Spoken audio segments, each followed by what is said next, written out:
Ya.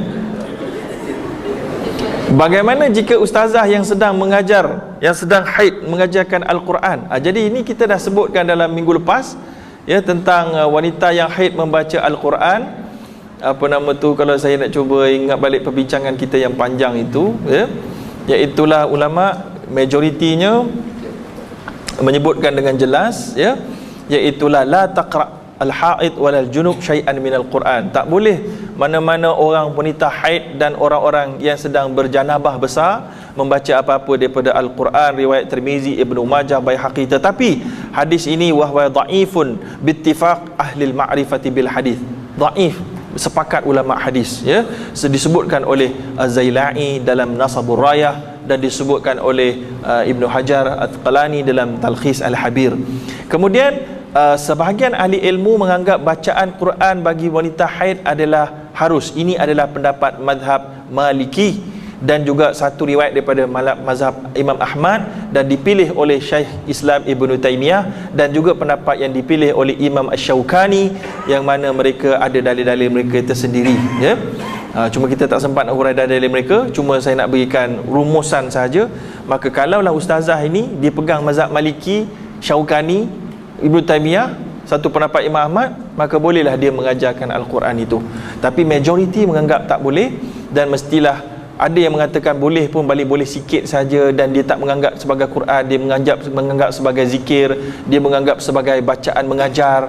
Jadi kalau nak taufikkan dua-dua tu, elok kita kalau nak baca pun, kita bukanlah baca bertilawah, kita baca untuk mengajar. Niat dia ini adalah seolah satu zikir untuk mengajar. Dan kalau doa wanita haid berdoa dengan bacaan Al-Quran, niat dia sebagai doa dan bukan Al-Quran, maka itu lebih selamat untuk gabungkan kedua-dua mazhab. Dia yang panjang saya tinggalkan soalan. Jadi saya rasa itulah sahaja yang dapat sekitar pada petang ini, pada pagi ini.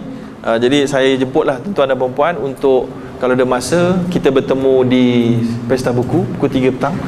Kalau tapi hari ni confirm jam teruk punya, benar-benar saya pun tak tahu nak parking kat mana lagi. Jadi sekadar itu saja. Ada apa soalan lisan? Yes. Pasal perempuan tadi, kalau zikir dia ataupun baca Al-Quran dia sebelum tidur, macam 3 kul tu dibolehkan atau bagaimana?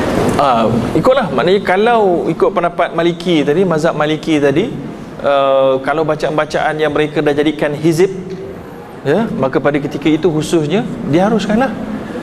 Tapi ingat, ini adalah mazhab Maliki dengan yang lain-lain, bukan mazhab Syafi'i. So kalau mazhab Syafi'i dia tak membenarkan, ya. Wallahu a'lam. Yes. Macam berkaitan dengan ustazah tadi yang ada soalan tu. Itulah, kalau contoh macam ada, contoh kita buat tahsin di sekolah kan, jadi kena masuk surau pada hari tersebut, dibolehkan? Nak masuk surau ustazah yang haid ni, ini kena bincang lain, tuan. Sebab ulama-ulama 4 mazhab, saya setakat sepaham saya semuanya tak membenarkan. Tetapi ada ulama muhaqqiqin, ulama-ulama moden yang menganalisa semula, ada yang membenarkan dengan beberapa syarat lah. Contohnya mereka dah berada di hujung haid, mereka telah pun pasti memang darahnya tidak banyak lagi dah, dan ditutup dan dipakai pad dengan sempurna, ya.